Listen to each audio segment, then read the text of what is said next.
Bom dia, pessoal. Vamos lá? Bom dia a todos e a todas. Hoje é a nossa quinta edição ou sexta edição, Fernando? Já é a nossa quinta edição do Diálogos Smith. O Fernando Nogueira, que é nosso coordenador de inovação em serviço público, vem conduzindo com muito zelo o nosso projeto. A gente está muito feliz de hoje agregar, além das pessoas da secretaria e da prefeitura, que a gente costuma chamar, os secretários ou diretores, enfim, as pessoas que trabalham com inovação e tecnologia nas secretarias que ficam ao redor de São Paulo. Então, hoje tem Cotia, tem São Caetano, quem mais?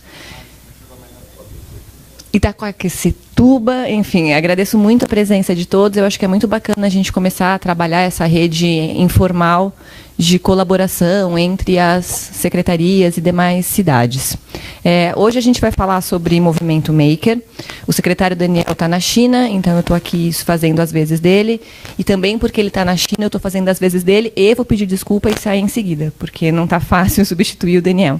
Então, eu peço desculpas antecipadamente, mas vocês ficam aqui com o Fernando e o Fabiano. Então, hoje a gente tem o Fernando Nogueira para fazer a mediação, o Fabiano Martucci, que é nosso coordenador de conectividade e convergência digital. Pode vir, Fabiano. Pode vir aqui. E eu perdi... Espera aí que eu perdi os outros nomes. Desculpa. A Lina Lopes, o Gilson Domingues e o Yuri Alexander. Agradeço a todo mundo, passo a palavra para o Fernando e peço desculpas novamente. Obrigado, Mariana. Bom, então hoje a gente vai conversar sobre cultura maker. Para quem está vindo pela primeira vez, né, a gente tem feito a cada mês esse evento, então, que a gente traz um tema ligado à área de inovação e a gente sempre convida, enfim, especialistas, pessoas que estão trabalhando no tema, e sempre que possível a gente inclui também o pessoal da nossa secretaria dentro dessa ideia do diálogo, da gente poder conversar mesmo, enfim, trocando ideias entre prefeituras e sociedade. Como a Mariana falou, é muito legal estar com o pessoal também de outras cidades aqui da região metropolitana, tá bom? Então, a ideia é que cada um faça uma breve apresentação, 10 minutos mais ou menos, e aí depois a gente vai abrir para debate, eu vou abrir com algumas perguntas e depois a gente abre para debate com todo mundo, tá bom? Então, sem mais delongas, eu já queria passar a palavra para o Fabiano. Bom, gente, bom dia. Como é que eu mudo isso? Agradeço a presença de todos vocês. Para fomentar um pouquinho o nosso debate e um pouco como a cultura maker pode impulsionar a inovação na cidade de São Paulo, eu queria explicar um pouquinho desse contexto do que é o aprender fazendo. Nestes 5, 6 meses de secretaria, acho que essa é a frase que mais impactou sobre o que eu conheci em Maker e sobre o Fab Lab. Para entender um pouquinho sobre o aprender fazendo em si, queria fazer uma distinção sobre o que é o aprendizado e o que é o ensino, e como que ocorre toda essa formação na construção do conhecimento das pessoas. Indo lá atrás, o processo de aprendizado, a construção do aprendizado começa enquanto a gente ainda é um bebê. Então, de uma maneira muito autoguiada, através da experimentação, da exploração, do ato do ver tocar o mundo à sua volta, o bebê começa a aprender e a construir o seu conhecimento. No início, os pais podem até achar que eles têm uma determinada... que eles guiam o aprendizado da criança, mas eles têm pouca influência sobre isso. Esse processo é conduzido pelo indivíduo. É um processo autoguiado. Conforme esse bebê vai crescendo, ele vai enxergando um mundo maior à sua volta, vai reconhecendo o mundo, e a construção do conhecimento deixa de ser não somente pela experimentação, mas inclui um novo elemento aí, que é o diálogo, que é a interação. Ele começa a aprender através do contato com outras pessoas, do diálogo entre pares, do diálogo entre pai e filho. E esse conhecimento, ele começa a enxergar um pouco um mundo muito maior à sua volta. Ele sai do berço e do aprendizado feito pegando as coisas, pegando aquele chocalho, levando na boca e conhecendo o mundo para ver algo muito maior. Ele começa a ver fotos, começa a ver vídeos, começa a ver TV, começa a ver as pessoas e começa a surgir vários porquês na cabeça daquela pessoa. Então ele aprende pelo que é contado para ele. Posteriormente, essa construção de conhecimento, ele entra numa segunda fase, que é quando a gente entra na idade escolar. Daí muda de uma forma muito brusca e até às vezes um pouco traumática a forma que a gente começa a aprender. E a gente deixa de fato de aprender por um processo autoguiado, através da experimentação, para ser ensinado. Então a gente entra numa primeira série, com alunos de 7 a 9 anos de idade, aprendendo as matérias A, B, C e D. E deixa de ser aquele processo conduzido pela própria pessoa, conduzido pelo próprio indivíduo, que você aprende de fato o que você quer, o que você gosta, o que você tem interesse, para ter uma grade curricular bem quadradinha, bem formatada. E essa não é uma crítica sobre o ensino em si, até porque todos nós passamos por esse processo e aprendemos muita coisa na escola. A gente aprendeu a ler, a gente aprendeu a escrever, a gente aprendeu matemática e todo esse know-how. Mas a forma como o aprendizado é construído. E aí quando a gente pensa no aprender fazendo e como a tecnologia pode contribuir para linkar essa segunda fase do aprendizado, a primeira é o que a gente tem que debater aqui hoje. Porque a tecnologia, ela não é somente uma ferramenta instrucional, onde o professor deixa de expor aquele conteúdo em sala de aula para expor esse conteúdo dentro de um vídeo. A tecnologia pode ser uma ferramenta utilizada em um equipamento para que o aluno, para que o educando possa contextualizar aquele conceito em sala de aula, aplicando ele no mundo real, criando um produto palpável, transformando a visão, o conceito em uma ação aplicada dentro da realidade. O aprendizado fica muito mais eficaz quando você transporta o conceito para algo que pode ser visto e utilizado no seu dia a dia.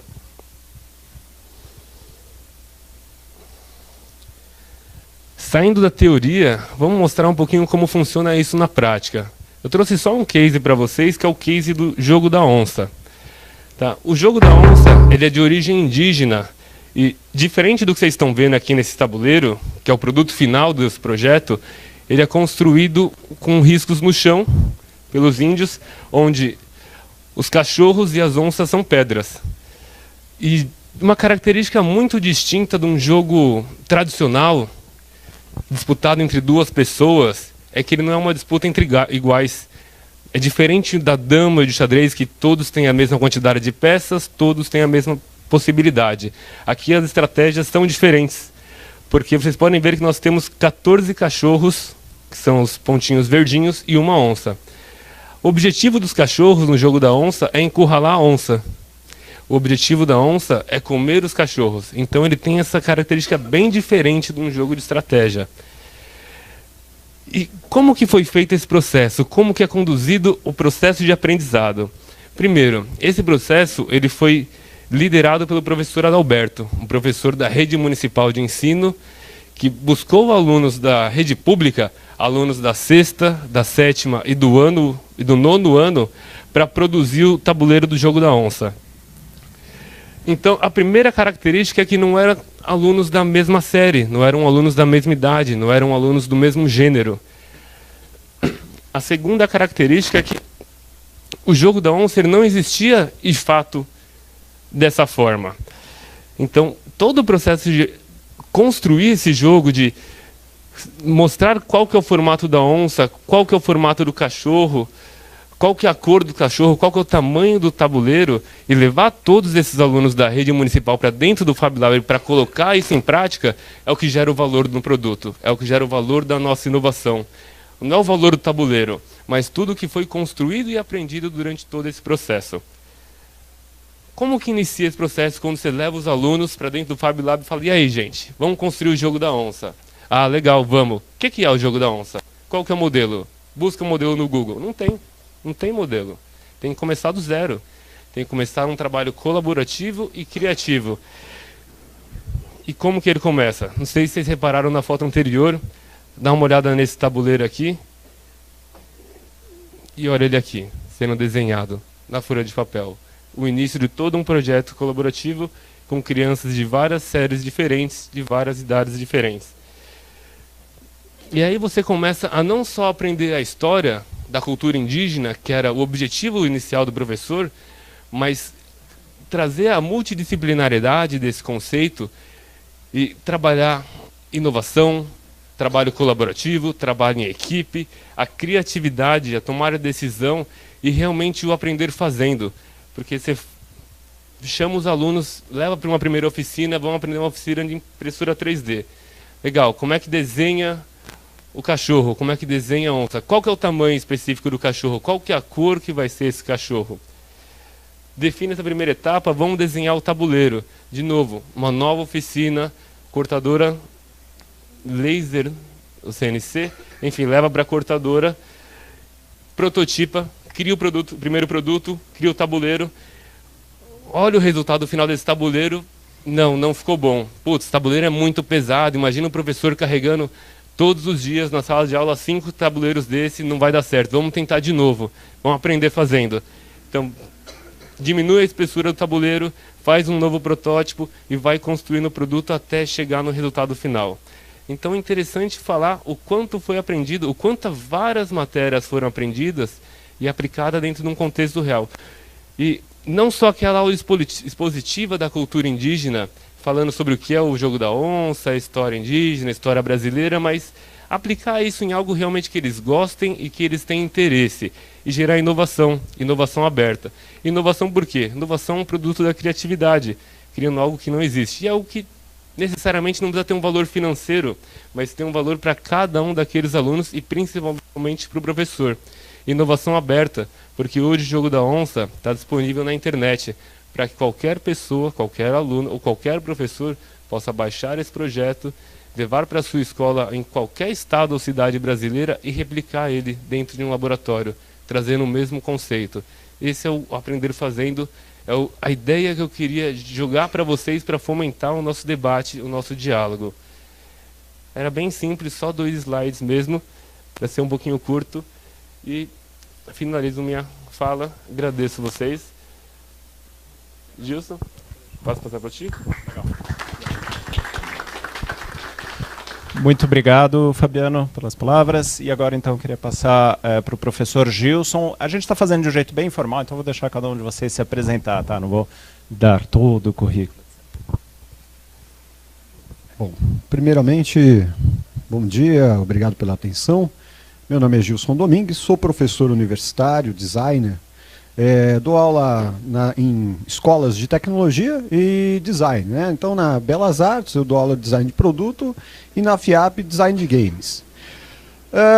Bem, eu sou um pesquisador junto ao Stanford Fab Learning Fellows desde 2014 e a gente é um grupo mundial, né? Então tem pessoas, professores de várias partes do mundo que discutem a questão maker, né?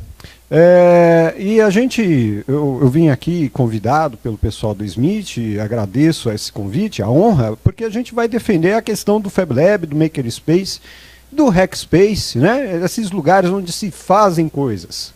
Porque é necessário e urgente esse empoderamento criativo. Acho que o eixo da nossa conversa é sobre esse empoderamento criativo e o que ele pode fazer para a sociedade.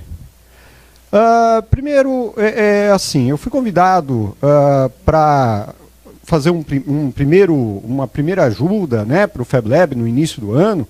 O Fabiano me convidou, a gente veio fazendo um diagnóstico e eu pude observar que a estrutura do Fab Lab desenvolvida pelo ITS nesse primeiro momento está bem adequado, funciona, não é? Então, você tem a estrutura bem montada, tem bons monitores, tem técnicos bons, o gerenciamento é super correto, então tá certinho.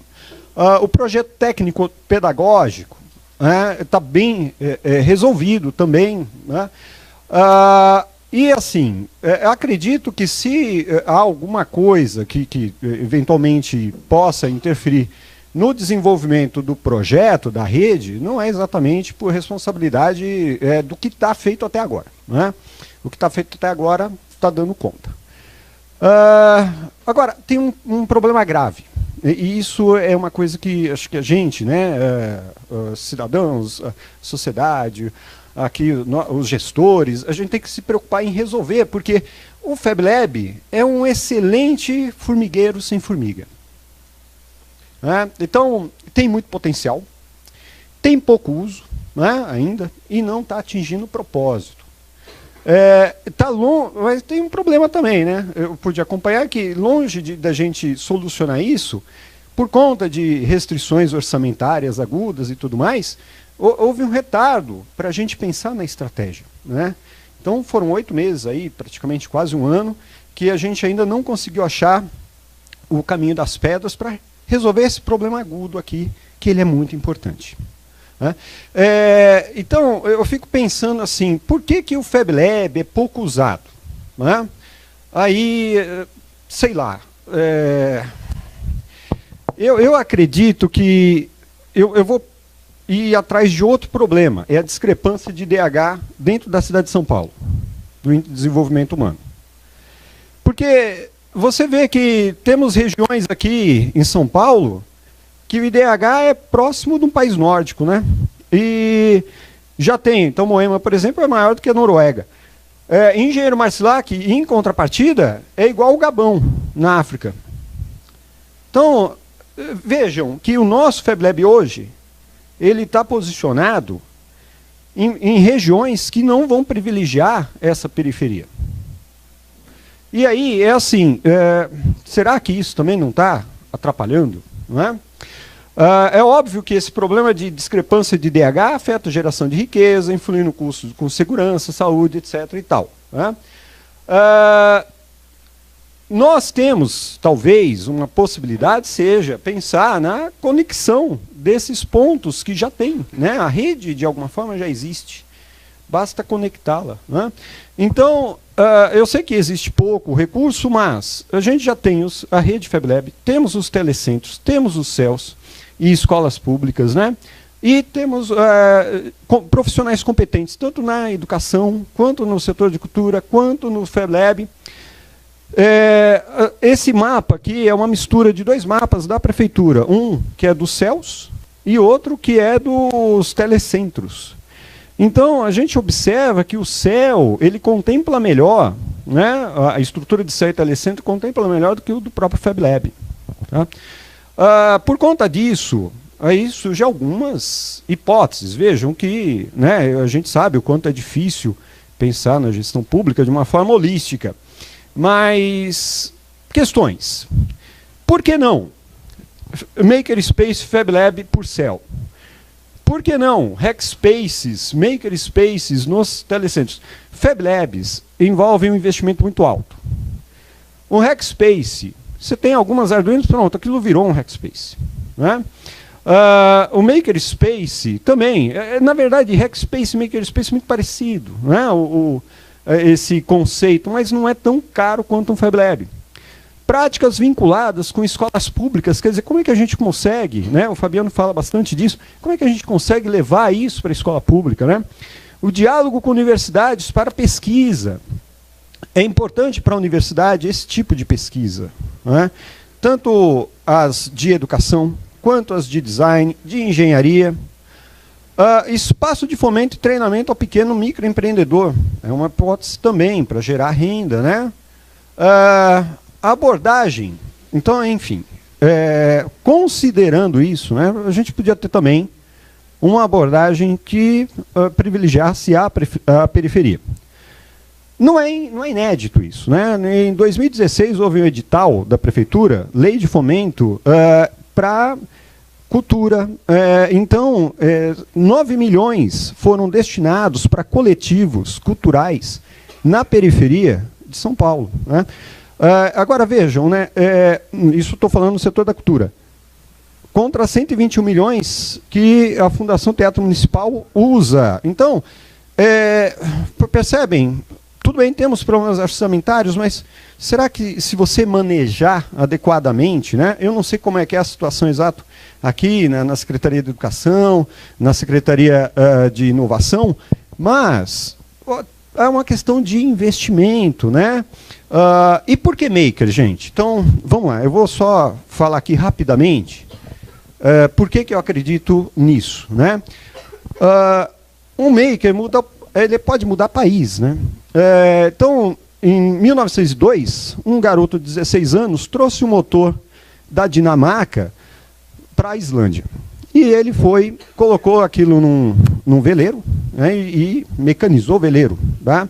Ensinou o capitão a usar o motor e tudo mais. E isso foi, de alguma forma, o início da indústria mecanizada de pesca da Islândia, que era um país pesqueiro, rural, né, e que se viu diante do desafio de levar a educação formal. Então, alfabetizar aquelas pessoas. E por quê? Porque século XX o desafio era como que a gente torna essa pessoa útil para a indústria. Só que hoje a gente tem outro desafio. Né? Não é mais industrial. A gente está numa sociedade que é de informação, que está lidando com problemas, que exige a tal da inovação, porque é solucionar problemas. Certo? Então, essa economia criativa que a gente precisa preparar, talvez seja pelo viés maker. Aí é o seguinte, o resultado daquele investimento no início de século, da Islândia, o IDH altíssimo, 0,92. Né? Pergunta, como é que a gente vai chegar no nosso país com um IDH similar a esse? Esse é o desafio. Acho que, né, a gente, tudo bem, temos questões orçamentárias, mas o país é um país rico e a gente tem que fazer o investimento no lugar certo, porque se fizer... Veja outro exemplo, um maker que construiu um império. Robert Noyce, Bob, né, o Bob Noyce. Faturamento da Intel em 2016, 55,4 bi. Dólares isso. O que eles fazem? Eles usam capital intelectual, que é inesgotável. Certo? O PIB do Uruguai, 52 bi. Do Paraguai, 27 bi. Do Gabão, 34 bi. Tirando o minério, que um dia se esgotará. Perfeito? Então, agora, eu sou maker. Ok? Eu preciso de um laboratório. Preciso de ferramenta. Eu preciso fazer experimentos. Eu preciso fazer protótipos. Porque com o protótipo, como o Fabiano aqui, né, fez a explanação dele, você vai, faz, testa, dá errado, testa, dá errado, testa. E os Fab Labs são fantásticos porque esse teste é barato e rápido. Coisas que antes na indústria, um designer demoraria 2, 3 anos para desenvolver, custaria uma grana, né, preta. Hoje, com ciclos rápidos de prototipagem, ele pode resolver isso muito rápido, né? Então, aqui a gente tem exemplos de protótipos, e cá entre nós, o Fab Lab é lugar para errar, para fazer coisa feia, porque de tanto você errar, uma hora você acerta. Thomas Alva Edison errou mais de 1000 vezes para fazer a lâmpada. Um dia deu certo, porque ele descobriu 1000 e poucas formas de fazer errado. Esse é o primeiro protótipo de transistor. Você não vai usar um rádio com um transistor assim, mas você usa ele assim. E depois, olha aqui o circuito integrado, que são vários desses. E aí, óbvio, que com o meu ciclo de prototipagem, desenvolvimento e pesquisa científica, eu posso chegar a 4,7 bilhões de transistores. Que o meu garoto lá no telecentro usa. Só que o telecentro, gente, legal, cumpriu seu papel, mas ele te deu uma caixa preta. Perfeito? Um CPU, uma caixa preta. Próximo passo é a gente desmontar essa caixa preta. Fab Lab é onde a gente desmonta a caixa preta. É outra coisa, então, importante. O prototipo e desmonto caixa preta. Vejam que os inventores do século XIX, XX, foram aqueles que trabalhavam com código aberto, com caixa preta que ele abriu de alguma forma. O Robert Noyce, ele cresceu numa fazenda. Ele fazia, ele arrumava as máquinas. E, conhecendo as máquinas, conhecendo o princípio de funcionamento, ele podia desenvolver novas máquinas. Cresceu, virou físico, né? E fez o que fez, certo? Mas aonde que eu quero chegar aqui? É que é o seguinte, os nossos makers podem chegar nessa realeza, podem conhecer essa realeza. Isso aqui não é conversa, assim, não é história de pescador. A questão básica é, aqui eu tenho 2 alunos de Paraisópolis, ex-alunos meus, que fizeram um trabalho muito interessante, que é um orelhão que muda de altura conforme o usuário. Óbvio que orelhões, né, já foram suplantados pelo celular, mas o que está em jogo aqui é outra questão. Havia um problema, que não é todo mundo que usa esse equipamento público, pela diferença de altura. E a questão é, como eu faço com que o equipamento seja universal? E esses garotos, a gente conseguiu pensar, né, algumas soluções, e eles prototiparam uma delas, que é essa aqui. Foi para uma feira aqui de São Paulo, a Febrace, e essa foi selecionada, uma das 10 selecionadas para representar o Brasil em 2006, no ISEF, em Indianápolis, falando nos Estados Unidos, né? Então, lá, esse cara aqui é o presidente da Intel do Brasil, na época, o Rui Castro, que achou muito legal tudo isso, e chamou o presidente da Intel da Rússia, que estava lá. Então estão os dois aqui. E depois, isso foi em maio, em julho, houve um evento aqui em São Paulo, da Intel, falando de educação e tal, e convidaram os meninos para participar, ao lado do Craig Barrett, na época o CEO da Intel Mundial. Então, e não acaba aí, né? Quer dizer, foi uma loucura, porque na época ninguém falava maker. Esse é um nome novo, mas cuja atividade é antiquíssima. O que nós estamos fazendo hoje é resgatar. E a mídia está começando a se dar conta disso. Então, em 2006, quando ninguém falava isso, o Dimenstein falou, o Faustão falou, a Ana Hickman mostrou, enfim. Só para concluir, para o colégio, que esses meninos são de Paraisópolis, mas o colégio que ajudou eles era um colégio particular. O retorno de mídia foi altíssimo.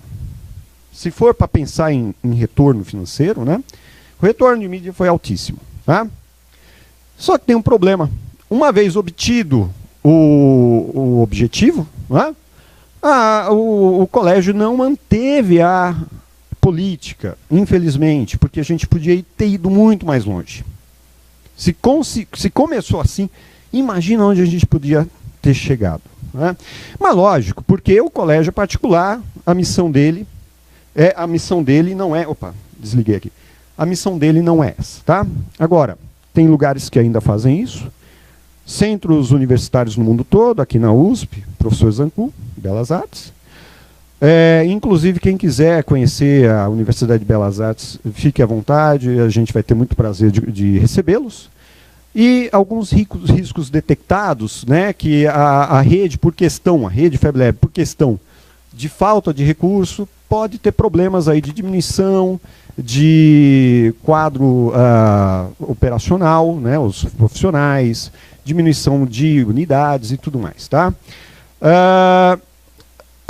Bom, enfim, o que eu acredito, só para concluir o raciocínio, é que se a gente pensar no IDH como indicador de sucesso para uma cidade, é muito mais interessante do que pensar, porque o indicador de sucesso numa empresa é lucro, né? Então, a cidade é para pessoas, né?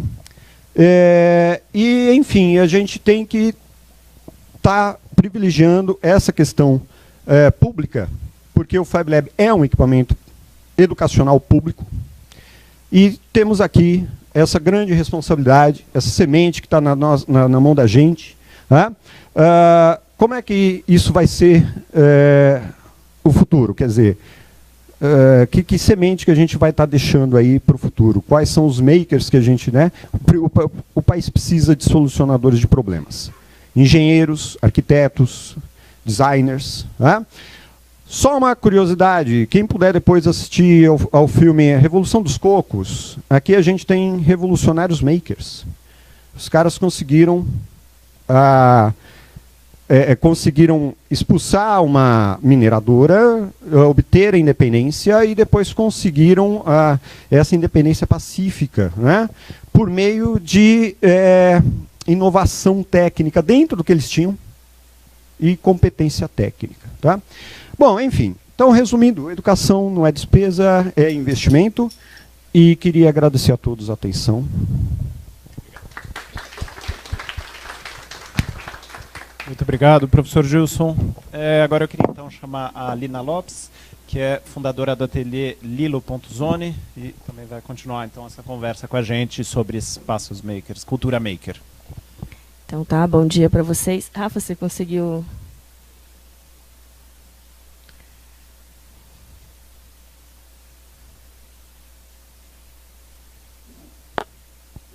Aí. Então, bem, meu nome é Lina e eu sou artista. Oi, Lina. Como é que eu vim parar na cultura maker? Acho que eu vou apresentar aqui, porque o título eu gosto de fazer essa apresentação, chama Make Art, Make Mistakes. Eu vou pegar um pouco o gancho do professor Gilson, porque, na verdade, o que eu mais cometo são erros. Né? Então, eu acho que eu estou... Está com um passador de slides, Rafael? Aê. Então, eu sou roteirista de formação, na verdade.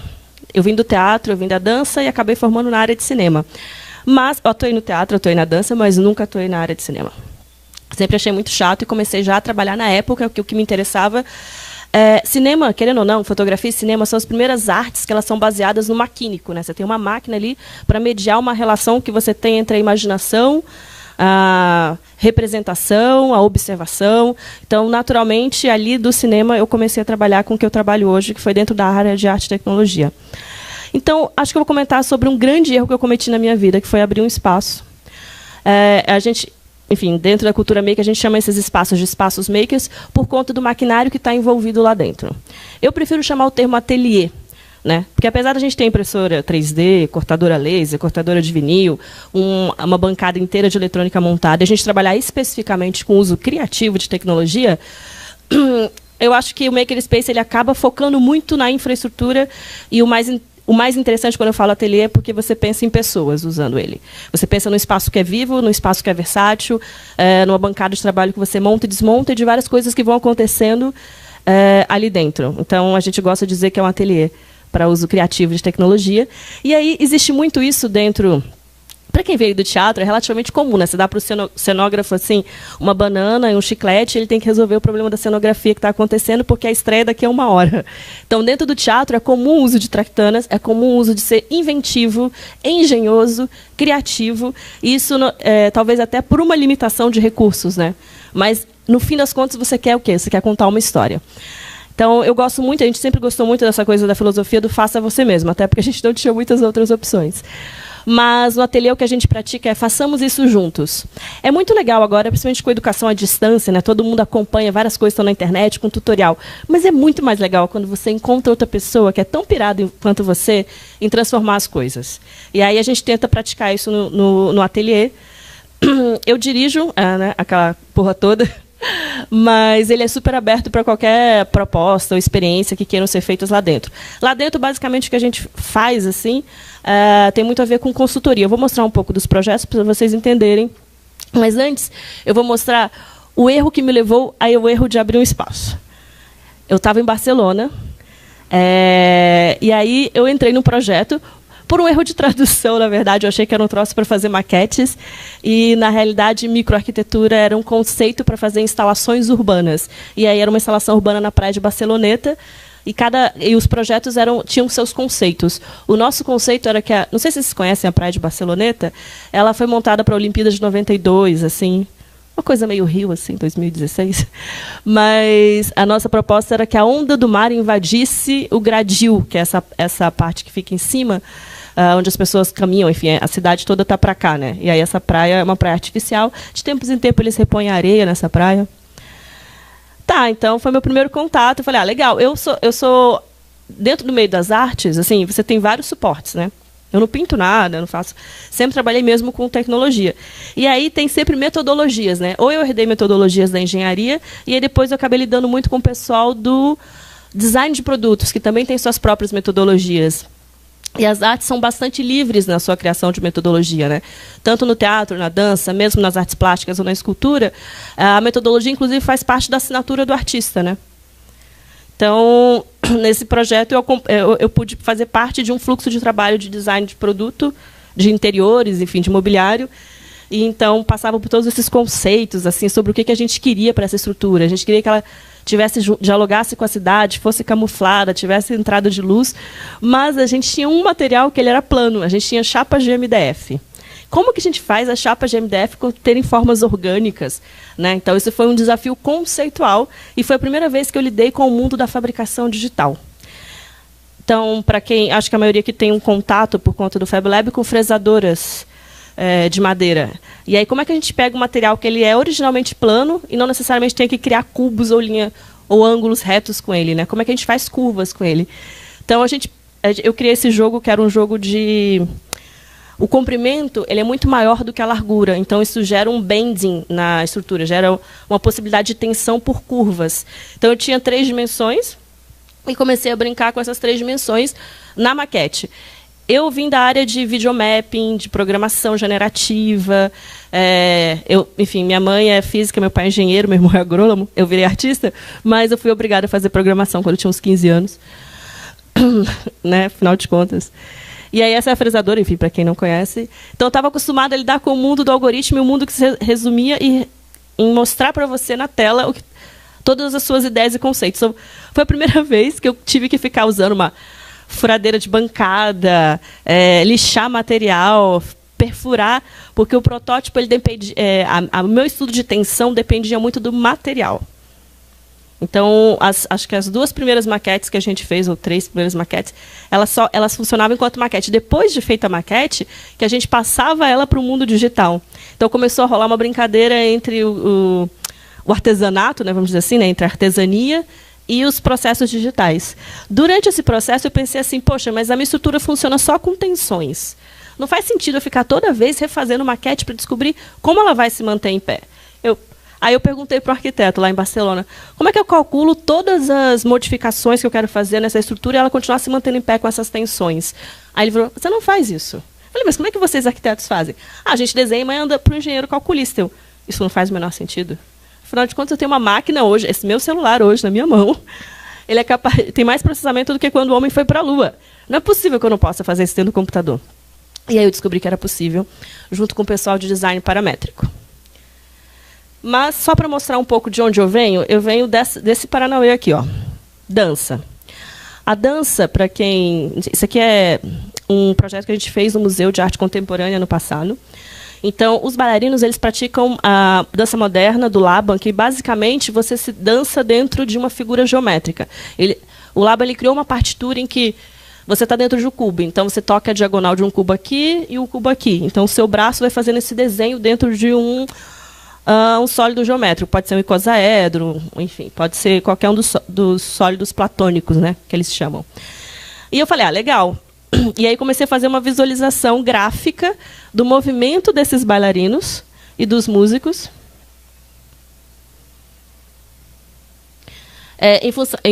Então, os gráficos, o ambiente todo era um ambiente imersível, projetado. Então, olha só, mesmo eu trabalhando com telas planas, com coisas generativas, com coisas que rodam dentro do mundo do computador, de alguma maneira, quando eu crio espaços imersivos com isso, é uma maneira de espacializar isso, né, de poder jogar o seu corpo dentro desse espaço. Então, esse é o lugar de onde eu venho e pratico. Na realidade, foi isso que eu fui fazer em Barcelona. Era uma pós sobre, enfim, criar esses espaços para dança e teatro, mas aí não aconteceu e acabei caindo no mundo da fabricação digital, porque eu fui descobrindo outras coisas que estavam acontecendo lá. Mas, enfim, só para ilustrar o que eu estava... de onde eu venho, né? Depois disso, então tá, legal. Ok, gostei muito do mundo da computação e agora eu quero trabalhar com o mundo físico junto com o mundo da computação. Como é que eu faço isso? Aí conheci o pessoal do design paramétrico, que é justamente o pessoal, assim, você modela um copo, tudo bem. Todo mundo sabe entrar no computador, quem é design de produto, entrar no computador, modelar um copo em 3D. Só que o copo ele tem alguns parâmetros, né? Ele tem uma altura, ele tem uma geometria, enfim, se ele tiver uma alça, ele é uma xícara. Então, imagina eu poder mudar todos esses parâmetros. Então, quando você entra no computador, você cria algoritmos em que usando geometria no caso descritiva, em que você consegue, ao invés de modelar um copo, modelar um sistema que te dá possibilidades infinitas de modelos de copo. Legal, então o que a gente fez lá nesse evento especificamente? Era um evento que juntava o pessoal do design paramétrico com o pessoal da computação física. Então, para quem trabalha com Arduino ou outras placas na área de prototipagem eletrônica, o que a gente fez foi pegar a proposta que existia, que era fazer uma maquete física, só que a gente fez a maquete virtual também. E nessa maquete virtual, a proposta é que você andava num deserto de areia e as topografias iam mudando de acordo com o movimento do interator. Chama labirinto de areia. Então, imagina um espaço em que você está lá dentro. É um labirinto de areia no sentido de que essas dunas elas vão mudando as posições dela de acordo com o movimento de 1, 2 ou 3 pessoas. Então, a gente fez essa maquete física reagir ao movimento do interator no ambiente virtual. Então, a gente usou um óculos de realidade virtual, em que você entrava dentro desse labirinto de areia, vamos dizer assim, e aí disparava as coisas dessa maquete física. Eu fiz a ligação entre as duas coisas, né? Então, uma menina ficou responsável pela modelagem no ambiente 3D. Alguém ficou responsável pela criação da caixa com corte de acrílico. E eu fiz também o sistema de motores. Isso aí é a maquete física. Então, à medida que as pessoas iam andando, ia mudando os níveis. Esse aí foi o primeiro teste. Eu falei assim, gente, então começa a abrir um mundo de possibilidades bem mais interessantes, né? Unir as duas coisas. E isso tudo foi no feriado, 5 dias seguidos. Não, foram 10 dias seguidos, enfim, uma semana de feriado, na UFRJ, Universidade Federal do Rio de Janeiro. Durante o meu mestrado, eu não tinha um sugador de solda nesse lugar. Toda a fiação eram fios que tinham lá. Olha só aqui, ó, na Protobird eu usei... Ué, cadê o... Não está dando. Mas aqui, ó. Eu tive que usar jumpers e Protobird. Era tudo que tinha. Recursos mínimos. Eu nunca fui no lugar. O meu ateliê dá de 10 mil a 0 nos 2 ateliês que a UFRJ disponibilizou para a gente. Só que neste lugar eram 30 pessoas. E, assim, foi uma dos poucos momentos da minha vida, eu acho que eu comento sempre, foi a segunda experiência mais atravessadora da minha vida. A primeira foi Paris. Porque é um dos poucos momentos que você entra assim num lugar e você fala assim, gente, eu sou a pessoa mais burra da face da Terra. Eu não estou entendendo, eu não tenho capacidade de acompanhar a linha de raciocínio dessas pessoas. Elas estão falando... Nossa, gente, eu tive que comer muito feijão para conseguir chegar no... Porque assim, tudo que eu sabia fazer era trabalhar com Arduino. Eu tive que aprender a mexer com design paramétrico. Lina, posso só um segundinho? Eu não sei se todo mundo aqui sabe o que é Arduino. Eu não sabia até o começo do ano. Seria legal talvez explicar em um segundinho o que é. Ah, tá. É uma placa de prototipagem eletrônica que você consegue trabalhar com sensores e atuadores. Então, basicamente, você programa ela para que os sensores, enfim, por exemplo, um robô seguidor de luz. Então, quando você está no escuro, esse robô vai o quê? Ele tem um sensor de luz, você liga uma lanterna, ele vai identificar para onde está a lanterna, processar dentro dele a direção para qual ele vai. Então, ele vai ter motores atuando nisso. Então, são pequenas placas de prototipagem. Só que o Arduino ele traz uma coisa para a eletrônica, que é a capacidade de fazer a conexão com o mundo digital. Né? Que é exatamente por isso que eu poderia fazer esse robô com outros circuitos, com outros, enfim, construir de outra maneira, mas este projeto especificamente, como eu queria conectar ele com uma maquete virtual, usar um óculos de realidade virtual para ativar coisas que estavam fora ali, eu precisei usar isso justamente pela essa capacidade que o Arduino tem enquanto placa de prototipagem no mundo da computação física.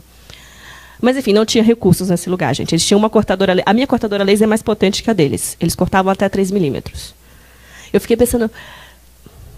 Fala a palavra. Caralho, por que essa galera não está lá no ateliê, entendeu? Em São Paulo? Por que eu estou aqui, num feriado, chorando para... Gente, os motores servos não tinham força suficiente para subir a malha. Eu falei, gente, eu preciso de uma fonte. Eles me trouxeram uma fonte de computador. Eu tenho certeza que até hoje tem um computador na UFRJ sem a fonte. Porque era feriado, Rio de Janeiro, vamos combinar já.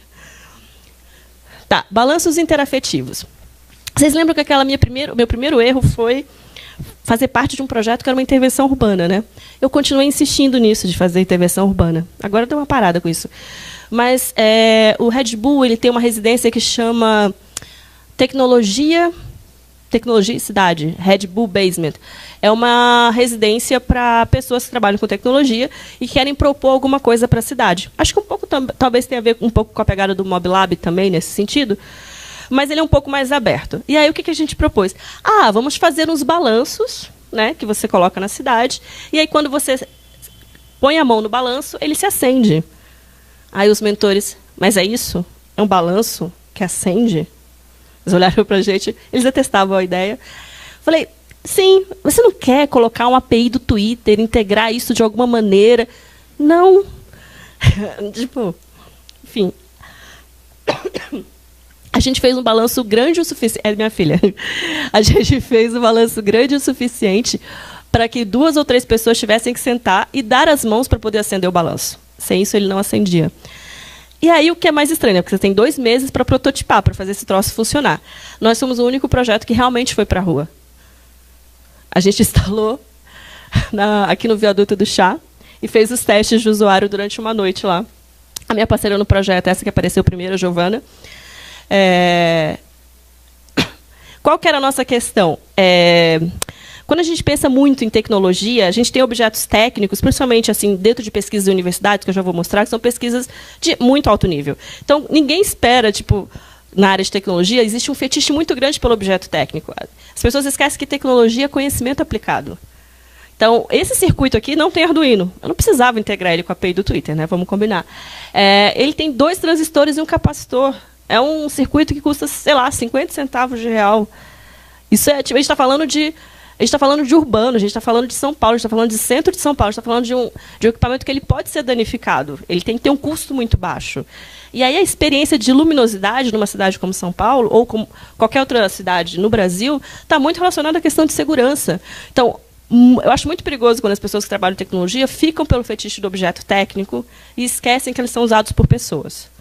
Né? Então, a coisa mais cara desse projeto é essa fita LED, que custa R$25. Aí me ligaram agora, não sei se foi de Pernambuco, que eles querem replicar o projeto lá. Me ligaram do Rio de Janeiro. Facilina, é documentado, é open source, tem a página, depois se vocês quiserem acessar. É um circuito muito simples, mas a experiência é muito legal. De poder sentar e ficar lá dando as mãos e balançar. E o mais legal, eu preciso explicar para alguém aqui como é que usa um balanço? Eu preciso explicar a alguém aqui como se constrói um balanço? Vocês viram minha filha de 3 anos usando balanço, né? Então, as pessoas também têm um pouco disso, né? Elas esquecem que existe um limite na metáfora cognitiva atual de quem vai usar. Né?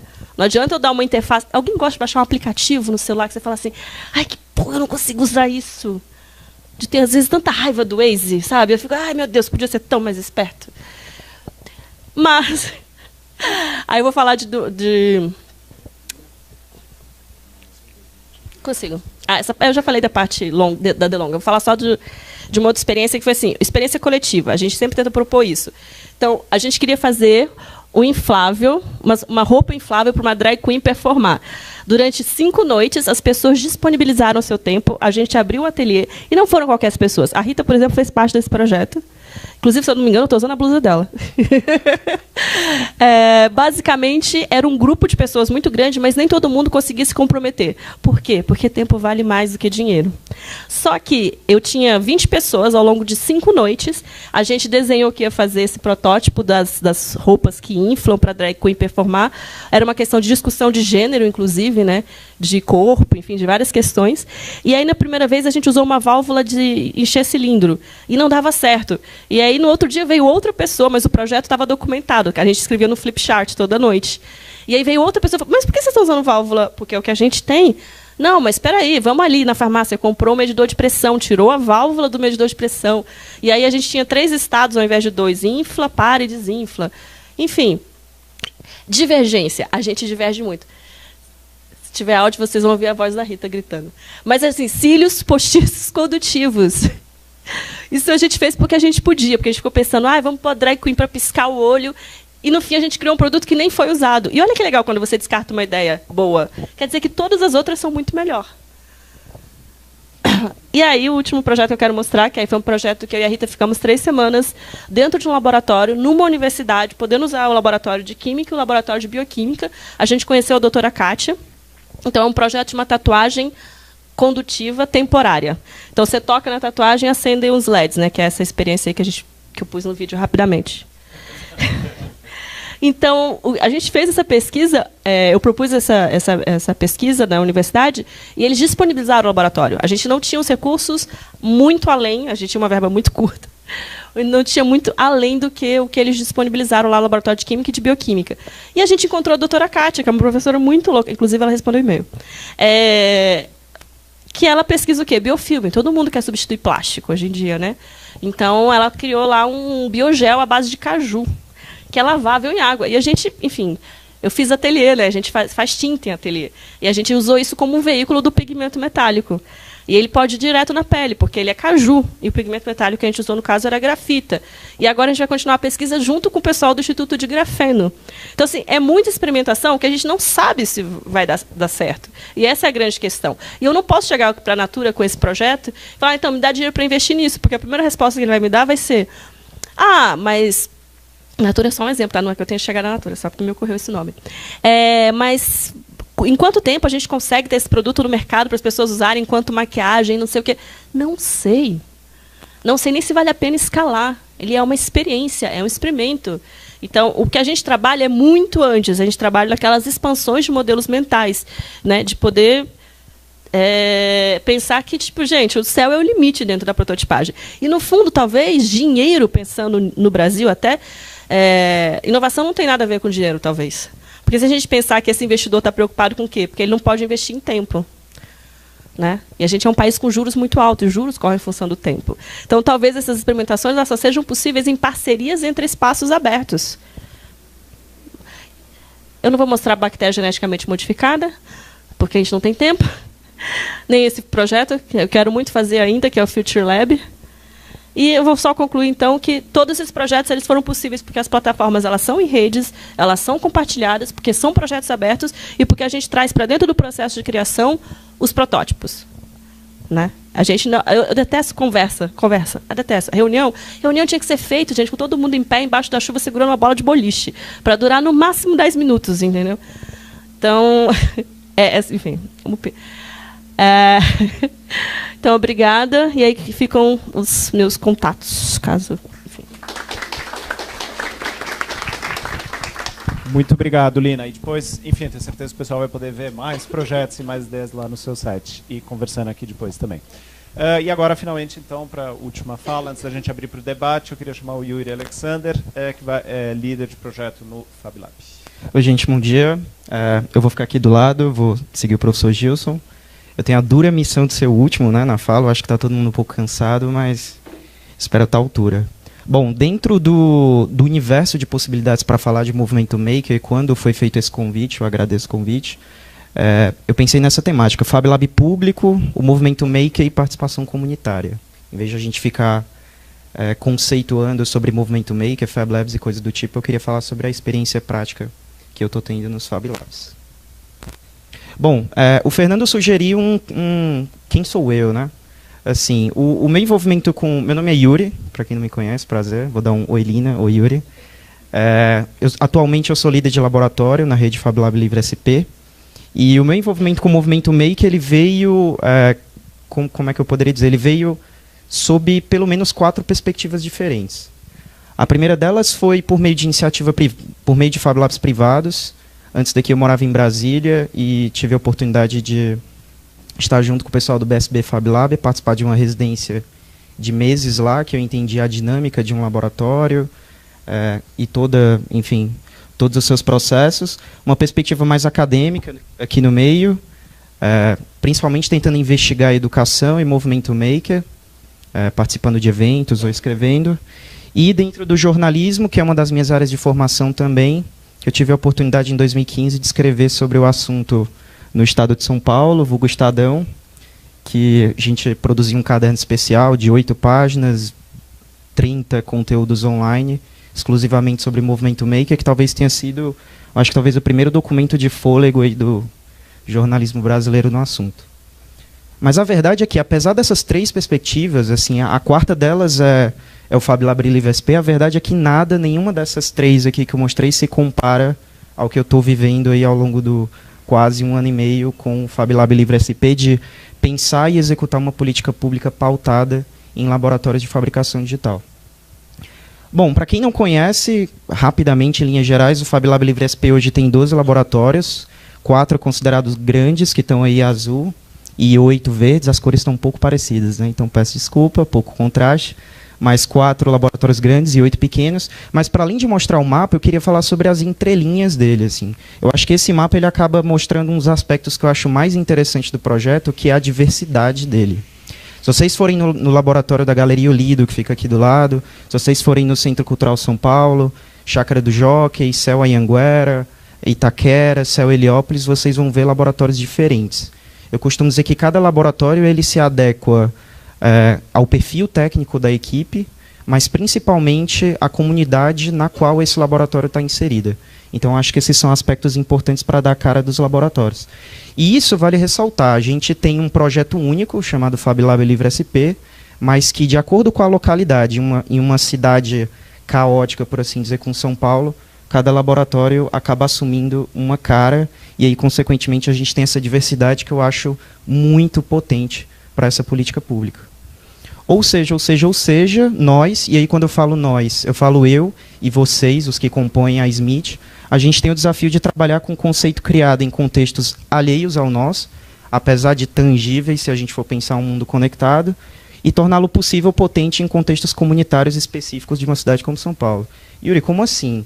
A gente tem o tal do Maker Movement, que vem de um contexto totalmente alheio ao nosso, Estados Unidos, e a gente tem a missão de adequar esse tal de Maker Movement para que ele faça sentido para as pessoas e para as comunidades onde a gente está trabalhando, em uma cidade tão plural como São Paulo. O professor Gilson falou de DH, por exemplo, só para citar um detalhe. Fica então a pergunta, uma provocação: como construir uma experiência de laboratório público relevante para cada contexto e para cada comunidade envolvida? E aí eu afunilo um pouco para Heliópolis, que é o local onde, assim, o contexto onde eu trabalho, e é um contexto que, afinal, tem um pouquinho de legitimidade para falar sobre o assunto. Para quem não conhece, Heliópolis é uma das maiores comunidades do Brasil.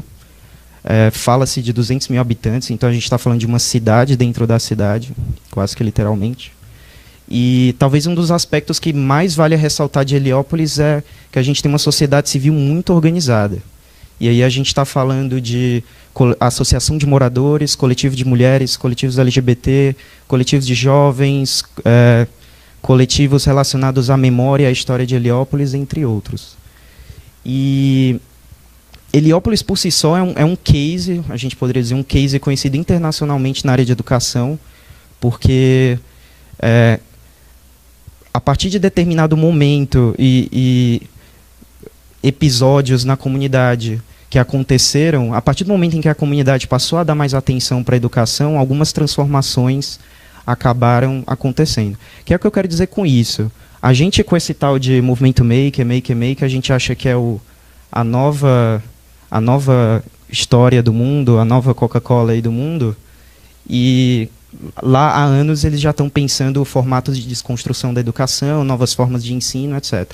Então, eu costumo dizer que lá, pelo menos, o Fab Lab, a gente tem muito mais que correr atrás, assim, beber nas influências e, como eu comentei, tentar ser relevante para eles.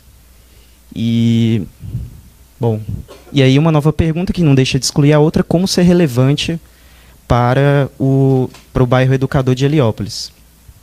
E foi aí que a gente chegou a uma inversão de metodologia em relação à maneira como o projeto é pensado. Para quem não acompanha tão perto o projeto Fab Lab Livre SP, da maneira como ele foi desenhado, ele é muito pautado em cursos. A Prefeitura de São Paulo, os laboratórios, eles oferecem cursos para a população na área de fabricação digital e áreas aí que a gente pode considerar periféricas, que é um papel muito importante, que é uma porta de entrada, é uma iniciação da população nesse universo, e a partir de projetos ela é vista como uma consequência interessante, assim, uma consequência desses cursos. Em que sentido? O cidadão ele se capacita, ele aprende sobre aquele universo, e a gente espera que ele retorne para os laboratórios para desenvolver projetos. Essa é uma perspectiva legítima, mas ela é um pouco problemática, porque a gente não tem como garantir, ou a gente não sabe se esse cidadão vai voltar para desenvolver um projeto, que afinal é um dos principais objetivos de um laboratório de prototipagem um laboratório de fabricação digital. Então, em Heliópolis, a gente tentou chegar a uma inversão dessa metodologia. E aí uma pergunta de partida: de que maneira o projeto do Fab Lab público pode contribuir para estabelecer uma relação possível entre movimento maker e participação comunitária? E aí, essa inversão de metodologia que a gente fez foi basicamente pensar, em vez de a gente trabalhar com cursos, esperar que o cidadão retorne para desenvolver projetos, por que não a gente pensar um projeto e trabalhar os cursos como uma consequência ou como um meio necessário para que se alcance esse fim? E aí essa inversão de metodologia ela começou a pautar as atividades em Heliópolis principalmente. E aí eu queria falar de um case bem específico para vocês, que é o chamado Espaço Zen. O Espaço Zen, ele basicamente ele foi a construção de um espaço de lazer e convivência dentro do CEL Heliópolis. A comunidade, e quando eu falo comunidade, frequentadores do laboratório, gestão do CEL Heliópolis, lideranças, etc., identificaram um espaço ocioso dentro do CEL Heliópolis que estava sendo subutilizado, que estava depredado de certa maneira, e pensaram em um projeto para, aspas, se tiver algum arquiteto, revitalizar, aspas, esse espaço. Então foi um processo muito bonito, foi um processo de quase um ano, começou em agosto de 2016 e terminou agora em maio de 2017, pensado de maneira colaborativa, executado de maneira colaborativa e a muitas mãos, em um projeto pensado e feito pela comunidade para ser usufruído pela comunidade. Então, para a gente foi muito bonito e muito significativo esse projeto. Então, vou passar aqui algumas fotos, primeiras reuniões, e aí tinha donas de casa que nunca tinham ido ao Fab Lab e passaram a frequentar e passaram a aprender sobre o universo da fabricação digital, marcenaria, etc. Jornalistas, estudantes de arquitetura, enfim, muita gente diferente participando em torno disso. A planta do CEL Heliópolis, o pessoal fazendo análise. Fase de desmontagem de pallets. Vale ressaltar que o projeto foi feito quase inteiramente de material reaproveitado, pallets que a gente foi em grandes supermercados e fizemos a articulação, pedimos caminhão da prefeitura para deixar os pallets lá, e aí processo de desmontagem, execução, os primeiros decks sendo feitos. Isso já o trabalho feito no local onde seria o Espaço Zen. Montagem da estrutura, colocação dos pallets, isso já na reta final, debaixo de chuva. O dia da inauguração, que foi no aniversário de 2 anos do CEL Heliópolis. E aí o que era antes e o que acabou se tornando depois. Enfim, o espaço está entregue e está sendo utilizado.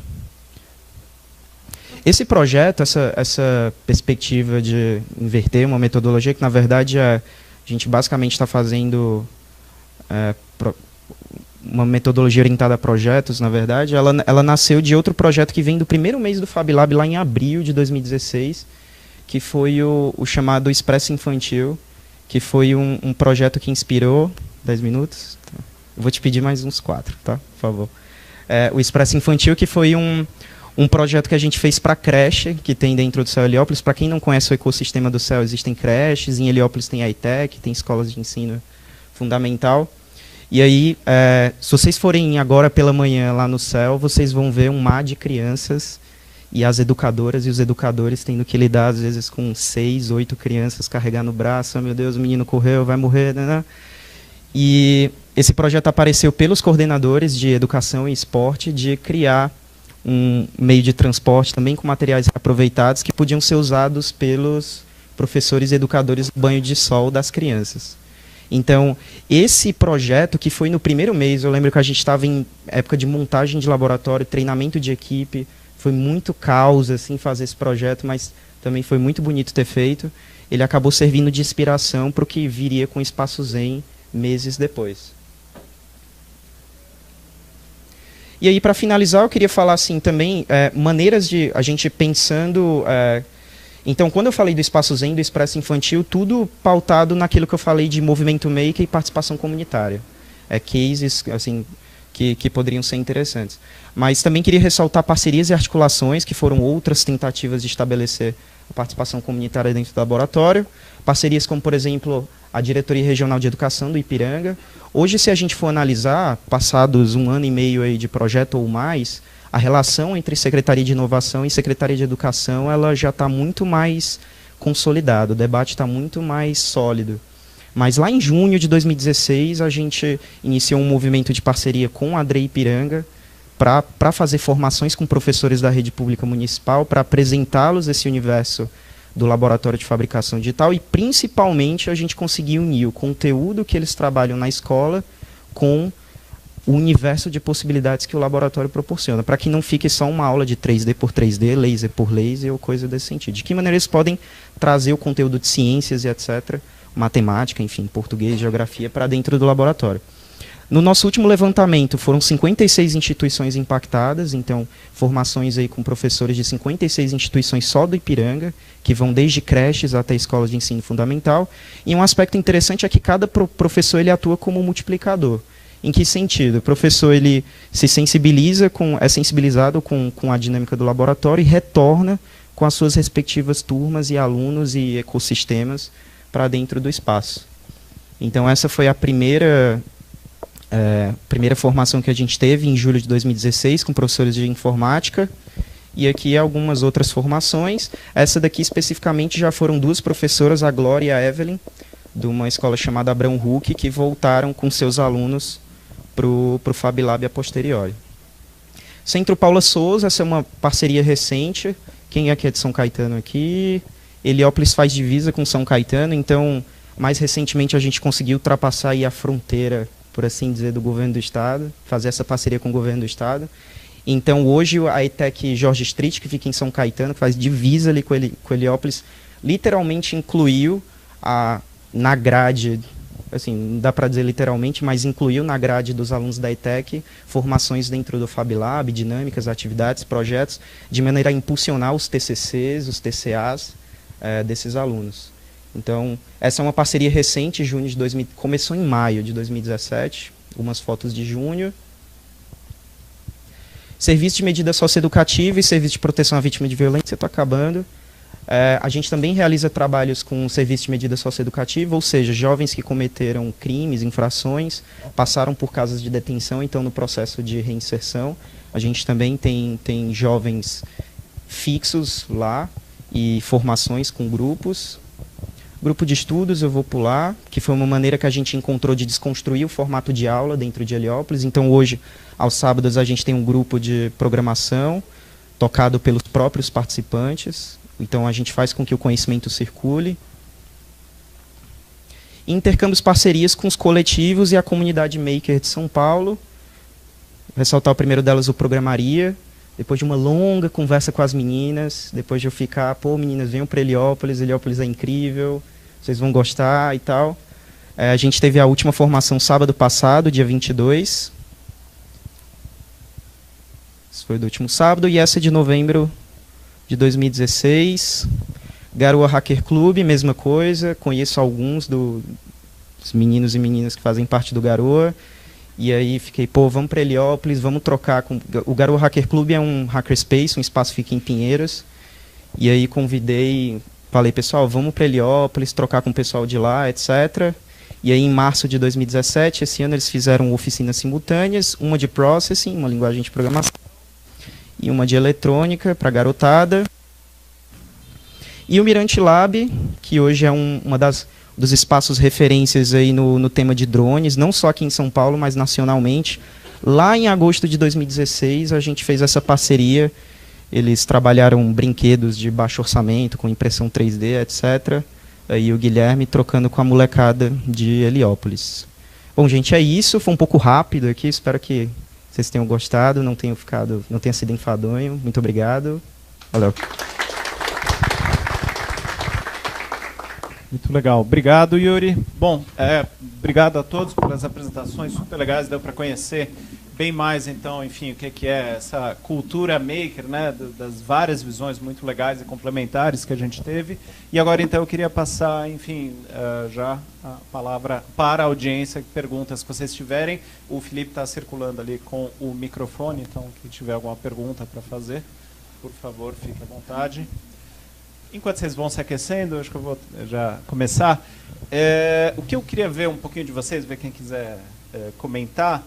A gente viu um pouco, muito desse espírito maker que vocês estão falando, que então é de erro, experimentação, tentar, não sabe direito onde vai chegar, mas vai descobrindo ao longo. Enfim, é um tipo de espírito, de jeito de fazer, que não é o mais comum do setor público, né? Ao contrário, aqui a gente tem que planejar tudo, dizer, respeitar super todas as leis, né, debaixo da terra e do céu.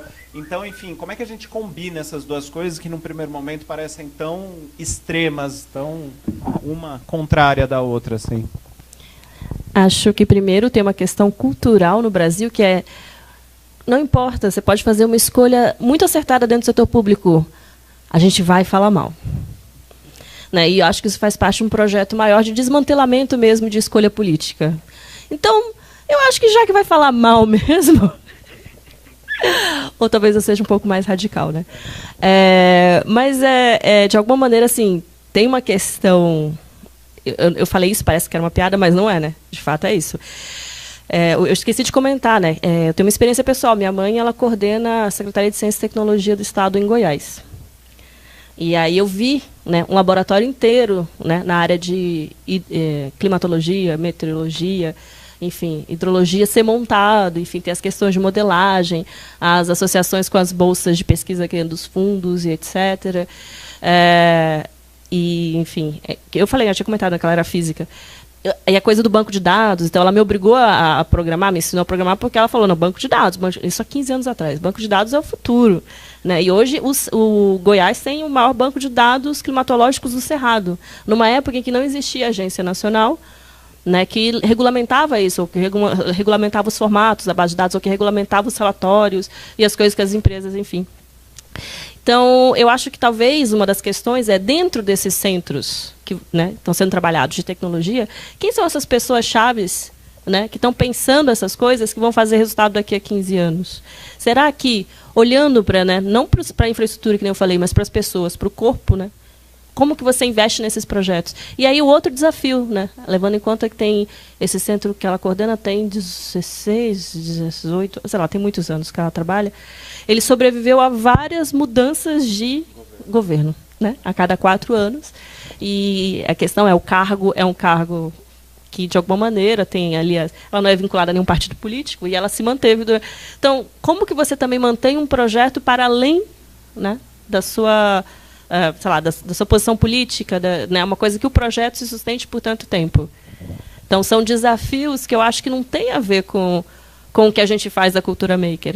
São camadas mais acima mesmo de construção, que estão além dessas coisas momentâneas daqui a 4 anos, entendeu? E aí, daqui a 4 anos, o que vai ser do Fab Lab? Acho que todo mundo fez essa pergunta, o que vai ser do Fab Lab Livre agora que mudou a prefeitura?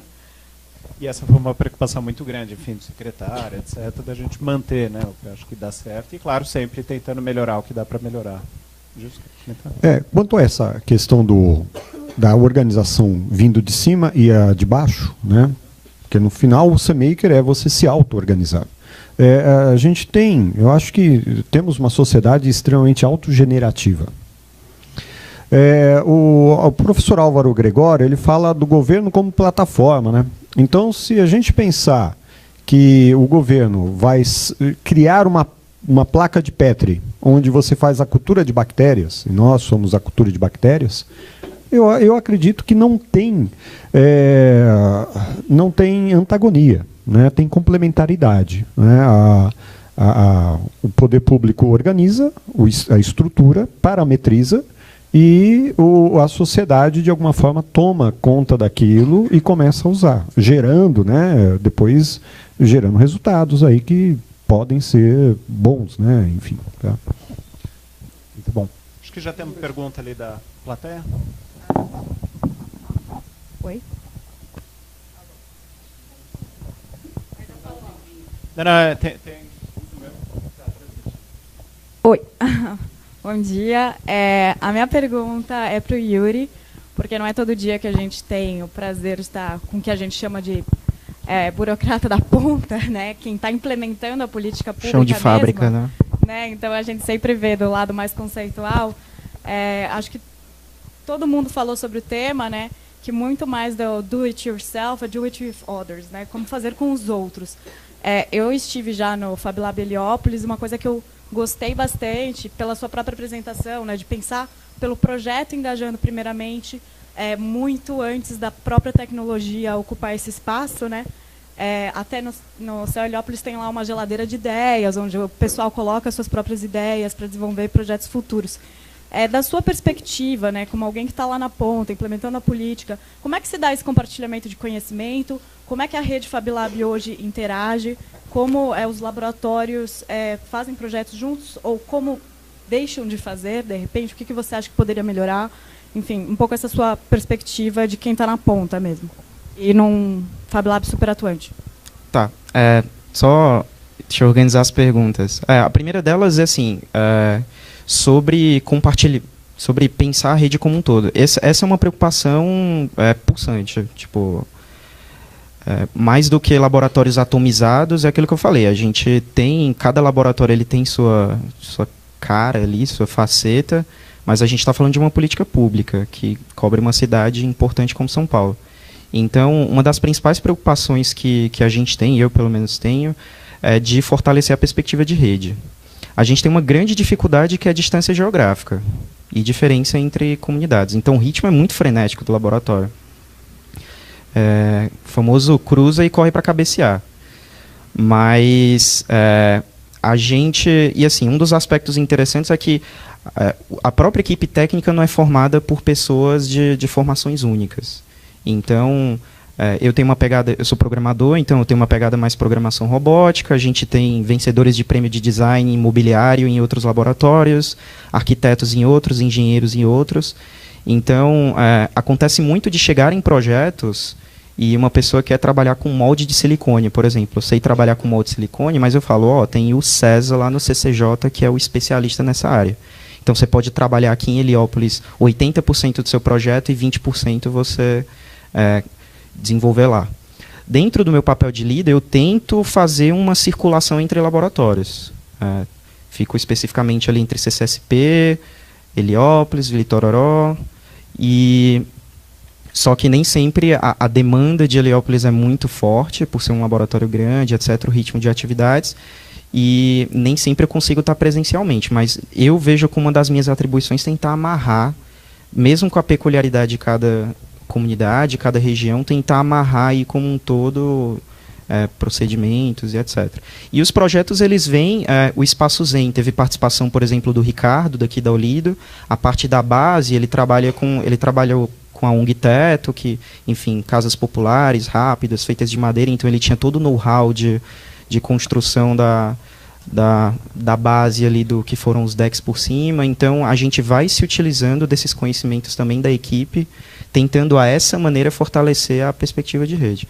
Eu já desenvolvi trabalhos, por exemplo, trabalho apresentado na FICMaker, que eu coloquei como um evento mais acadêmico, foi desenvolvido por mim em parceria com a Camila do Jockey e com um pesquisador da USP. Então a gente tenta vencer a barreira geográfica permitindo esses intercâmbios. Tinha outra pergunta? Legal. Próxima, quem que tá? Quem mais tem pergunta? Eu tenho uma, aproveitando que hoje a gente está então agora com o pessoal de várias outras prefeituras aqui da região metropolitana, e pensando também, acho que a realidade de cada um, né, o nosso próprio orçamento aqui da Prefeitura de São Paulo já está muito... a gente vive um momento difícil, eu imagino que os outros colegas também devam viver realidades semelhantes. O que vocês acham? Vamos dizer, é o caso de mesmo assim investir, vocês acham, em espaços para todas as prefeituras, cada uma devia ter pelo menos um desses, ou também dá para mais pegar o espírito e fazer parceria com o pessoal da sociedade civil, que às vezes já tem esse tipo de iniciativa? Um pouquinho da visão de vocês aí em relação a essa questão. Olha, o Yuri citou o pessoal do Garoa. né? O Garoa foi uma grande inspiração. Em 2008, quando eu comecei a trabalhar com isso, dentro da área de arte e tecnologia, o único lugar que realmente fomentava, porque uma coisa é ter o FILE, que é aquele festival que tem lá na Paulista, em que você entra, mexe em todas as obras de arte e tecnologia, super divertido. Outra coisa é ter um espaço que você fomenta para que aquilo aconteça, né? Que você consegue, de alguma maneira, se engajar, criar seus próprios projetos. Então, o Garoa, imagina, ele era ali na Barra Funda, eram 2 porões, era um porão, depois eles pegaram outro porão, na época da Casa de Cultura Digital, né? Na época a gente não chamava Maker, cada época é uma, né? A gente... Então, assim, a coisa de existir aquele espaço foi muito legal. E quando eles decidiram sair de lá, foi porque eles precisavam de um espaço maior. Então, todo mundo se organizou, né, um clube, então as pessoas pagam uma mensalidade nesse clube, é uma comunidade. Virou uma associação, porque precisava ter uma conta no banco, né? E aí eles foram para Pinheiros. E é um espaço que ali é um pouco maior do que o que existia antes, tem uma organização mais anarquista, que é a proposta de um hackerspace. Foi uma inspiração para mim quando eu decidi abrir o ateliê, o Lilo, porque era um lugar que eu queria que estivesse aberto, mas ao contrário, eu consigo perguntar para alguém quem é que é o diretor do Garoa? Né? Tem uma proposta muito mais anarquista, política, muito mais interessante. Eu posso dizer que eu sou diretora do Lilo, então tem algumas diferenças com relação a esse espaço. E aí eu acompanhei, na época, o edital, quando abriu o Fab Lab para 12. Eu falei assim, nossa, mas 12? Mas por que 12? Eu não entendi. A proposta de um Fab Lab não é que um Fab Lab consiga replicar o outro. Qual que é a primeira experiência? Não, mas a primeira experiência foi lá no Memorial da América Latina. Durante quanto tempo? 6 meses. Mas 6 meses é o tempo de experiência para saber que você precisa abrir depois 12 no espaço, na cidade inteira. Eu achei curioso, porque na época eu estava cuidando da minha gestação. Eu estava grávida da Diana, e eu acompanhei de longe, né? Não participei das reuniões, mas achei tudo muito curioso, assim. Então, 6 meses é um tempo que parece que é conveniente para depois você decidir que você tem que abrir 12. E aí, no entanto, tem outros espaços como Garoa. Eu falei assim, então por que não fomenta esse espaço como Garoa? Ou antes existia aquele ponto de cultura digital, né? Que acho que até o Marcum, uma época, tinha um espaço que era mantido por esses editais. Então, nessa proposta de que já existem essas comunidades, e aí eu posso possibilitar uma infraestrutura para elas mais interessante, eu realmente fiquei pensando por que abrir, no caso de infraestruturas, que depois aconteceu um outro problema, foi contratar pessoas para os 12 Fab Labs. Peraí, mas eu conheço pessoas, mas por que elas não querem trabalhar nesses Fab Labs? Né? E aí tudo chegava nos meus ouvidos, porque eram meus amigos que estavam abrindo, os meus amigos que estavam coordenando, né, meus amigos fazem parte do poder público também, comentando qual era a experiência. Então, eu tenho outro amigo agora, que é do interior, que está nessa proposta de transformar a cidade, ele até Smart Cities, né? E aí ele falou, o primeiro problema que eu tenho é que eu tenho que colocar cabo de fibra em tudo. Eu tenho que ter, no mínimo, uma infraestrutura para começar a pensar se eu vou começar a abrir esses espaços. E a proposta dele é começar a abrir espaços com o quê? Furadeira, né? Tipo, não é chegar e colocar uma cortadora laser. A comunidade, às vezes, é uma coisa muito mais simples, né? É uma parafusadeira, uma tico-tico, uma tupia, um mínimo ali de ferramental de marcenaria. Então, não sei, eu sou mais da opinião que é assim, como eu sou dessa opinião de que esses espaços não são infraestrutura, são pessoas conectadas, eu fomentaria, no caso, se fosse uma escolha minha, apoiaria as comunidades que já existem. Quer comentar? Gilson e depois Fabiana comentar um pouquinho? Parou aí. Bom, aproveitando o gancho, a gente tem hoje na cidade vários modelos de Fab Labs, né? Tem Fab Lab público, tem um Fab Lab privado, que aluga equipamentos, que é o Fab Lab que vende cursos, Fab Labs que trabalha com mensalidades, com associações.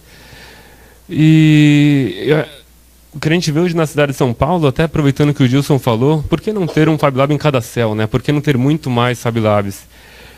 Mas como seriam esses modelos de Fab Labs? Todos precisam ter a mesma quantidade de equipamentos, os mesmos equipamentos. O que a gente quer fomentar? A gente quer criar emprego, a gente quer criar oportunidade, a gente quer dar ferramentas para as pessoas resolverem os seus problemas, que acho que é o grande conceito, né, proporcionar que as pessoas realmente possam empoderar, possam criar a solução, possam resolver aquele seu problema. Até porque a inovação, quando a gente pensa em inovação, ela não vem sempre daqueles grandes departamentos de inovação das empresas. A inovação ela nasce de uma necessidade nossa. Quando a gente não encontra um produto no mercado, a gente tem que ir atrás e criar uma solução. E criar aquilo que não existe ainda. Isso é inovação. E acho que seria assim, muito válido para fomentar e expandir a quantidade dos laboratórios. Mas lógico, a gente não precisa investir 200, 300 mil equipamentos. Às vezes, realmente, um pouco de marcenaria, o básico, um espaço para as pessoas se encontrarem, reunirem, debaterem e criarem, compartilharem conhecimento e conseguirem prototipar uma solução já é muita coisa. Porque a maioria das comunidades não tem esse básico. A maioria das pessoas não tem esse acesso para conseguir começar a transformar, tanto criar soluções individuais como para o coletivo, para o entorno. Bom, isso. Você completar? Eu acho que são duas questões em uma, né? A primeira é assim, a cidade de São Paulo já investiu 3 milhões na estrutura. Bem ou mal, é um investimento e que, analisando retrospectivamente, está correto, né? Funcionou. Eu acredito também que, do jeito que foi feito, houve um erro, porque todo projeto você precisa fazer um piloto, maturar, para depois reinvestir isso em ciclos, né? Então, acredito que 12 é pouco, mas inicialmente foi muito. E isso está colocando em risco o desenvolvimento da estrutura, né? No final, até por questão de justificativa de custo. Por que com 12 eu tenho isso, tem pouco resultado, né? Eu acredito que faltou, né, careceu de fazer um projeto piloto menor, mais maturado, que envolvesse, né, os atores, makers. Mas, por outro lado, gente, em vistas do que a gente viu aqui, do trabalho que o Yuri mostra, o processo está bem maduro, né? Quer dizer, de novo, eu acho que está faltando ampliar. Eu sei que o custo é alto. Então, para a prefeitura manter isso e ampliar vai ser um grande desafio. Mas eu acredito que se a gestão conseguir bancar esse desafio, poderemos ter resultados futuros muito legais, né? Até porque, em continuidade dessa política, foi ousadia, foi um erro metodológico, mas no futuro, cara, a gente pode, daqui a uns 20 anos, a gente vai ver que isso, a instituição do FabLab, pioneiro e tudo mais, valeu a pena. Eu acredito que sim, acho que foi importante. Agora, a outra questão da escala, não é? Eu não preciso de FabLabs. Eu vou ser honesto com vocês. Eu acho que essa discussão em torno de fazer apologia, né, aos sistemas de prototipagem digital, isso encarece demais a adoção para estruturas governamentais menores, né, do que a da cidade de São Paulo. Eu acredito que toda a cidade tinha que ter o seu makerspace, onde o FabLab, que é o laboratório de fabricação digital, é o miolo desse makerspace. Então, o FabLab é onde eu vou, uma das formas de prototipar, né? Então, como o Fabiano falou, a marcenaria resolve, entendeu? E isso já está na cultura brasileira. Nós somos makers. É que isso foi visto de uma forma meio enviesada ao longo dos séculos, porque nossa cultura é escravagista. Há quem faça e há quem mande. Se a gente falar não é natural fazer, então aos gestores de outras cidades, eu acredito, é muito importante ter esse makerspace, com a verba que você tiver. Até porque os equipamentos de fabricação digital ficarão mais baratos. Muito obrigado. A gente tem uma última pergunta ali e depois uma perguntinha do Facebook, nossa primeira pergunta online. Fico muito contente aqui com isso também. Bom, alô? Oi. Bom dia a todos, meu nome é Marcelo, eu sou diretor de Ciência, Tecnologia e Inovação da Prefeitura de Guarulhos, aqui do lado. A segunda cidade do estado, a gente só perde para a capital. Então, somos a primeira, 8ª economia do país, então somos maiores do que 18 capitais. Então, é uma cidade muito grande. E antes de fazer minha pergunta, até porque parte dela já foi respondida nessa rodada de comentários que a gente teve, queria parabenizar a iniciativa da Prefeitura de São Paulo, do Fernando, dizer que para a gente é uma experiência muito bacana estar aqui, extremamente rico, porque eu estou há 2 meses no cargo e o departamento existe há 3 meses. Um departamento que simplesmente não existia, não era tratado na Prefeitura de Guarulhos. A ciência, tecnologia e inovação não era tratada, nunca foi tratada enquanto política pública. Então, o nosso desafio lá é gigantesco. Estou começando tudo do zero. O Bruno, que está aqui comigo, do meu time lá, o Bruno teve uma experiência bacana no Vale do Silício. Então, a gente está começando isso. A gente tem um Fab Lab lá, que está na Secretaria de Educação, mas que é uma coisa muito fechada, muito difícil, de pouquíssimo acesso, e todo mundo fala de rede, de cultura maker, de conectividade, etc. E a gente tem um Fab Lab que é fechado. Mas aí a minha pergunta ela fica no seguinte sentido.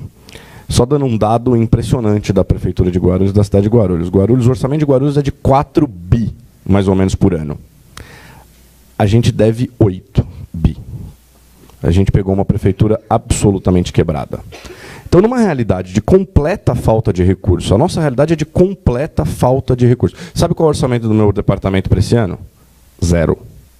Não tem orçamento. Só para te deixar tranquilo, o nosso também é, tá? Como a gente também é uma secretaria nova, então a área de inovação também está... O meu orçamento é zero. Tudo que a gente está fazendo passando o chapéu, pedindo. A minha tarefa é ser pedidora, né? Praticamente um pedinte.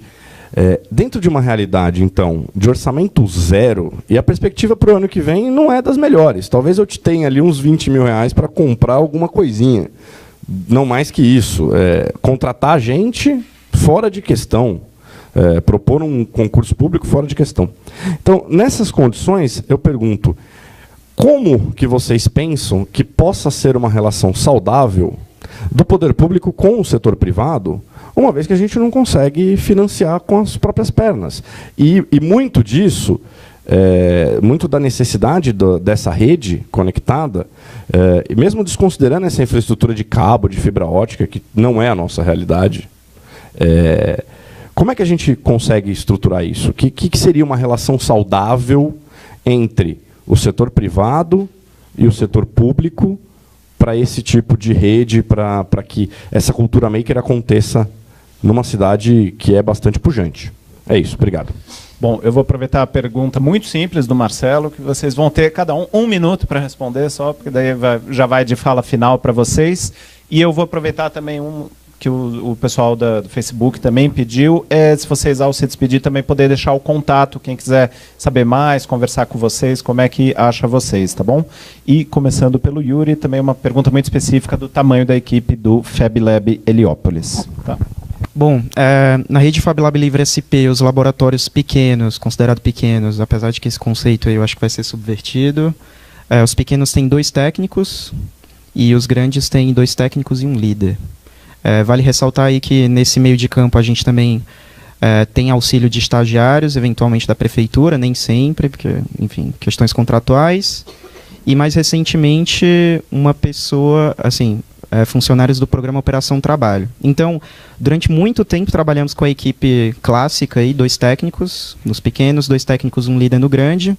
E hoje, por exemplo, em Heliópolis, dos últimos 2 meses para cá, a gente está num momento bem privilegiado aí com uma estagiária, Mariana, e a Pote, que é a Terezinha. Bom, 4 pessoas, 5 comigo. Meu contato, vou deixar meu e-mail, Yuri, com Y no início, yuri@itsbrasil.org.br. Obrigado, Facebook, pela pergunta. Não, a pergunta dele, de novo, como fazer... A pergunta que o Marcelo comentou, vamos dizer, nessa realidade super difícil fiscal... Não é da minha alçada, não... O orçamento eu não entendo. Eu só acho que o que é público é público. Oi, desculpa.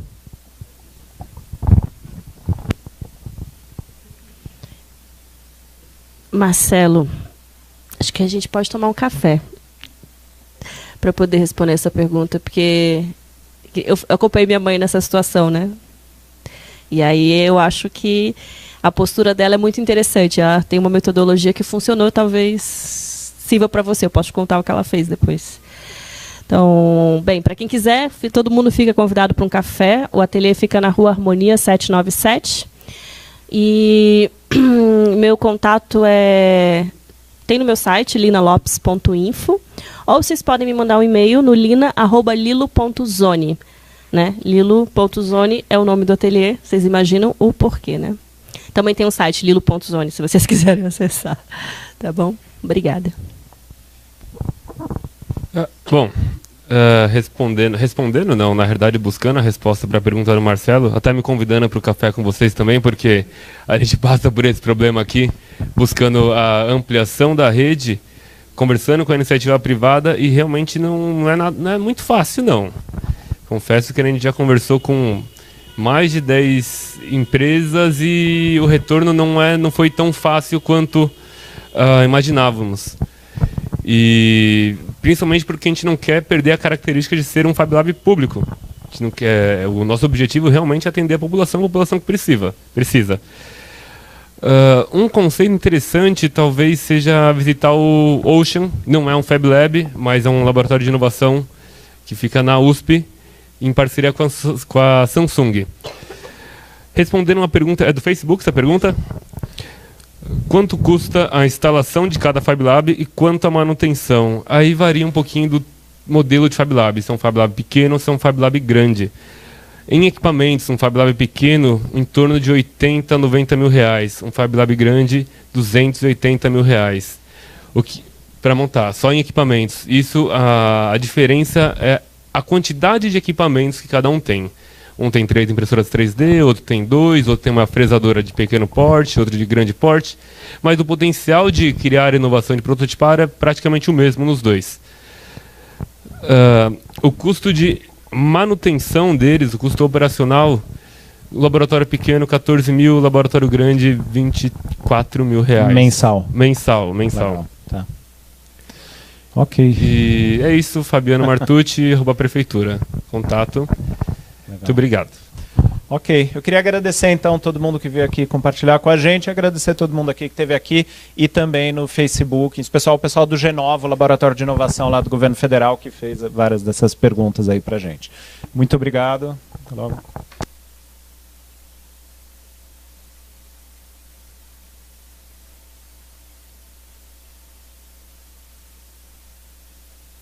E para quem ficou até agora, temos bolo e suco lá na região na área da Copa, tá bom?